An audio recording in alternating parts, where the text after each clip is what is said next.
Joining us now here in the studio is Trevor David. Trevor is the executive director and founder of the AfriCana Village and Museum. Welcome to TVO. And I should say, I guess off the top, this lives in your head right now, right? Definitely. It's a vision that you have for an AfriCana museum. Right. Okay. Yeah. Tell us what the vision is. Well, AfriCana Village and Museum is a proposed African-Canadian cultural heritage tourism destination that we want to build at the waterfront. It's a social enterprise. We believe it can become an economic engine, a cultural engine in a sense to uplift and give some kind of economic empowerment to the Black community. We hope to create 2,000 cultural jobs with this project. 500 jobs are earmarked for at-risk youth. And we believe it's something that's going to be a cultural asset to not only to the Black community, but also to the city, province, and country. Probably the #1 cultural tourism destination in this country. We believe it will generate $500 million a year. A couple of follow-ups. Where on the waterfront of Toronto do you want to put it? Well, the waterfront is over 2,000 acres of public land. So we're saying to the government, if you seriously want to help the Black community, who's been in this country since 1604, some of the earliest settlers in this province were Black. The Black Empire loyalists from the 1700s. I can go on and on. The William P. Hubbard, who founded with the driving force behind Ontario Hydro, which generates $500 million. He kept it public, as you know, kept it public. We've been an asset to this city. Carabana, which has generated $20 billion in wealth over the last 40 years for this city. No wonder Toronto has become one of the leading metropolises in North America, because Carabana has acted as an economic lubricant for Carabana. $400 million every year dropped into Toronto's economy.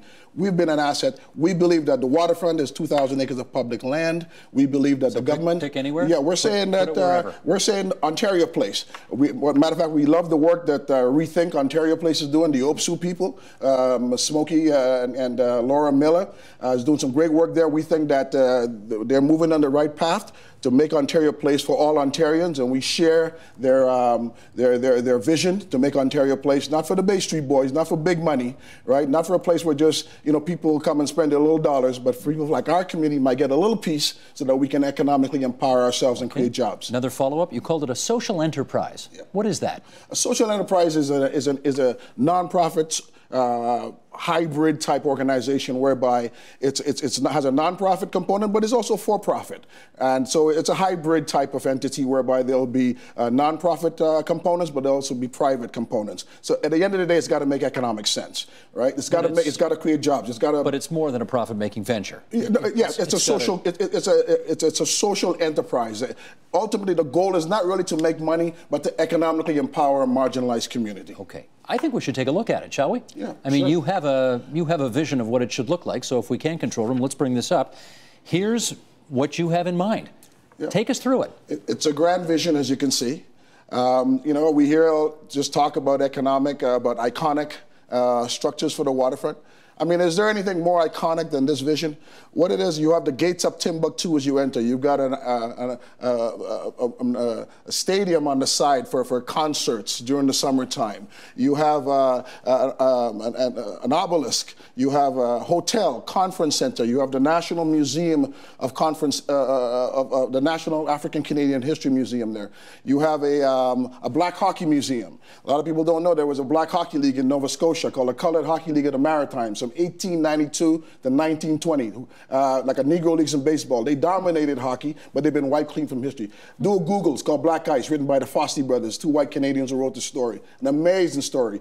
That's a story that needs to be told. Bring it back up if we can. Let's see the picture again, because I don't think Trevor was finished telling us about it. Thank you. Yeah. You've got pyramids on the top there? Yeah, these are pyramids. These are pyramid suites. These are hotel suites. As you can see, it looks like a boat, but we want to hold conferences there. We want to have the Dan Hill National Museum of African Canadian History and Culture.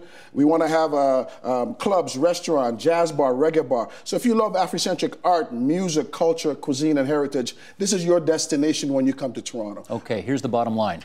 How much to build that? We're looking at about $300 million. And where are you going to get the money? Well, we're looking at, the way we see it is that it's going to be a combination. We're looking at community bonds, social impact bonds. We're looking at some government investments. We're building billion-dollar prisons. right? We're spending $45 billion on F-18s or F-35s, well, right? We'll We'll see. That. But whatever, they cost each one costs $200 million, right? So just, we believe that just cut back two F-18, two F-35s, and give the black community a break. How's that? Can you go to the banks and ask them for money? Well, we believe, like I said, it's a social enterprise. So we believe that there's going to be some public-private money has to come into it, right? But we believe it'll be an investment. This will generate over $100 million in taxes for the city, for all 3 levels of government. Caravana does that in 2 weeks. Caravana generates $500 million in 2 weeks. We believe this year-round destination will do the same thing. It will duplicate Caravana and also be an asset for the city in terms of taxes. This would be a permanent thing available to go to in the wintertime as well? Year-round destination. Who's the target audience for this? Everyone. All Canadians. All Canadians. This is a place that if you love Afrocentric art, music, culture, and cuisine, even if you don't love it, come down there and enjoy. If you love the Caribbean vibe, if you love multiculturalism, if you love diversity, come down there and visit. It's a place for all Canadians. You're welcome. When you enter, you are our guest. You are our brother and sister, and that's how we're going to make you feel. Presumably, well, I shouldn't say presumably, do they have anything like this in the United States, which you have kind of... No, there's nothing like this on the world. No? This vision came to me during the year of the gun. It came to me when I remember getting up that day. It came as a dream to me, that young lady that was killed, Jane Krieber. And I remember I have a daughter, and I remember picking up the paper, and I read that paper, and I thought, what would possess in people, young men, to do these things? And it's because they're hopeless. They don't care. They don't care about their life. They don't care about mine. It could have been me and my daughter. And that, and I remember tears coming down my eyes, and I remember feeling, what can I do as an individual? I'm a kid from Regent Park. There by the grace of God go I, right? All my friends are dead. All the guys I got up with, I'm the only one that's left standing. And I thought, what can I do? And that night I had this dream of coming up with this vision to create an economic engine, a cultural destination that would not only be a benefit to my community, but also benefit to my city, which I love, my province, and my country.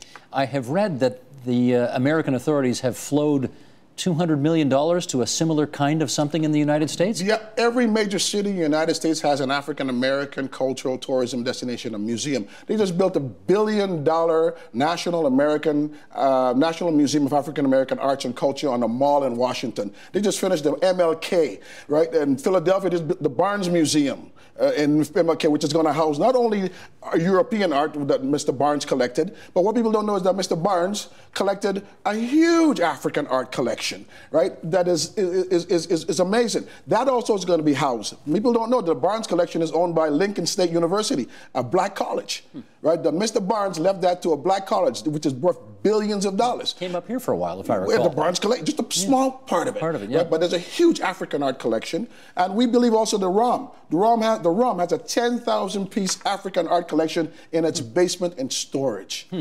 Right? Why isn't the world seeing that? We believe that the ROM can partner with us, right? And use this museum to have this Museum of African Art. Not only the Museum of African History, but a Museum of African Art. Have you talked to Janet at the ROM and asked her if... Well, we've had meetings with the ROM over the years, and we've put it to them. They keep telling us that they're going to have a discussion about it, but we'll see. We're hopeful. Okay. Let me ask you this. This is a somewhat more political question. Do you feel that black history in this country has been given its due compared to the history and the stories that we tell about other multicultural groups in the country? Absolutely not. I mean, we are one of the founding peoples of this country. The guide and interpreter to Samuel de Champlain was a black man named Matthew da Costa.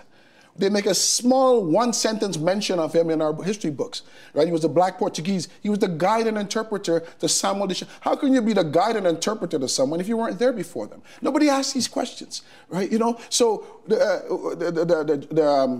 out in Alberta, John Ware, the black cowboy, right, from Oklahoma, who created the Calgary Stampede. Why don't we know more about this? Because let's face it, I mean, the victors write history. Those with the power writes history, right? And a good friend of mine says, what you get is not history, what you get is his story.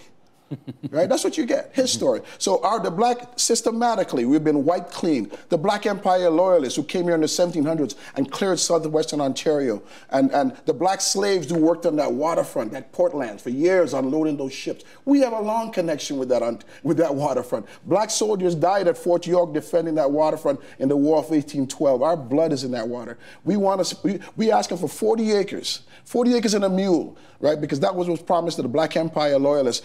People talk about the 40 acres and a mule after the American Civil War. But what they don't understand is 100 years before that, there was a 40 acres and a mule promised to the blacks who came to Upper Canada with the white slave owners, right? And Barrie, Toronto, all of this lands, blood and sweat of black men helped clear this land. So tell me this, how far along are you in getting this thing to be reality? Well, we've been at it for 5-6 years. I'll be honest with you, it hasn't been easy.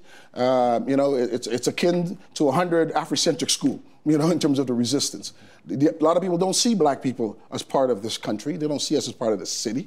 We're all consumers. The idea of black people on their waterfront, I mean, it's like, I go to the waterfront meetings, I hear people talking about saving the butterflies and saving the bullfrogs and everything, and all the endangered species. Well, the only endangered species I know about in this city is young black males dying, right? Dying like dogs, and no one is doing anything. All we hear is talk. How would this help that situation? Create jobs. This is all about jobs, my friend.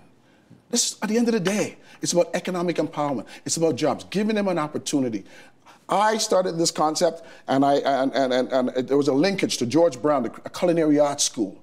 Right? I came to David Miller and I came to Pam McCullough with the redevelopment of Regent Park, and I said, you're redeveloping Regent Park. Here's a project. First, we were looking at the East Bayfront and where George Brown is now, right? Basically, I got the back of the hand. Next thing I know, they've incorporated all my elements of my concept in the Daniel spectrum, right? So there again, the idea that we're going to bring black people back to Regent Park, this is the greatest case of ethnic cleansing I've ever seen in my life. Well, you say it's about jobs, but there's no guarantee that the people who would be hired to build this thing, if it ever got off the ground, would be blacks, right? No. I'm not going to just say blacks will build it. We're going to work with the trades, whatever. We're going to also have a apprenticeship, right? We're going to work with the carpenters union or whomever, and we're going to say, yeah, we're going to build this, but in the meantime, we want you to have some some young blacks to learn the construction trade. They're bringing people from Europe right now to build buildings. They're going to Poland to get people to come in and build houses. Right, while we've got 40% unemployment in the black community. Tell me this then, Trevor. What's the first thing you need to get this thing closer to reality? What we need is a champion. At the end of the day,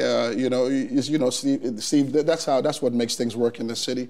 Right? You can talk all you want. You can tap dance all you want, but at the end of the day, if you don't have a champion, if Kathleen Wynne doesn't step forward, if Rob Ford doesn't step forward, if Mr. Harper doesn't step forward, we're powerless people. We have no voice. Rob Ford's got some big plans for the waterfront. Have you talked to him about this? Well, I've spoken to Rob Ford and I've spoken to Doug, and matter of fact, I was an advisor to their campaign in terms of the black community issues. But unfortunately, since they won, they've basically given me the old kabuki dance and have not met with me, which is quite sad because I was the one that mobilized the black community for Rob Ford. I was so disillusioned with the Liberals and David Miller that I ended up working with Rob Ford, hoping that maybe a right winger will make a difference. But we'll see. I don't want to say too much at this time. He's still got another 2 years, and he's got a lot of stuff off his plate now. Maybe he will meet with us and see if we can do something constructive. Because sometimes it takes a conservative. I always tell people it was Richard Nixon who passed the first affirmative action law, and it took a redneck from Texas, LBJ, to pass the Civil Rights Act. So we don't dismiss anyone. And when you say we, I should point out that you've got people on your advisory council that our viewers may know: Howard McCurdy, former member of Parliament; Archie Aline, who's a pretty fantastic musician; Andrew Moody, who used to work at this place here. He's a great actor. So we wish you well with your endeavor, and we thank you for coming in and telling us about it today. Right. And just before I go, I just want to say quickly, I don't know if you read a book called The 5 Foundations of Human Development. That's an excellent roadmap by a gentleman named Errol Gibbs. And it talks about how we can work as a community to empower communities. And it's called 5 Foundations of Human Development by a guy named Errol Gibbs. I think it's something that we should all pick up and read. Great. That's Trevor David, Executive Director and founder of what he hopes someday will be the AfriCana Village and Museum. Thanks, Trevor. Thank you, Steve. Support Ontario's public television. Donate at tvo.org.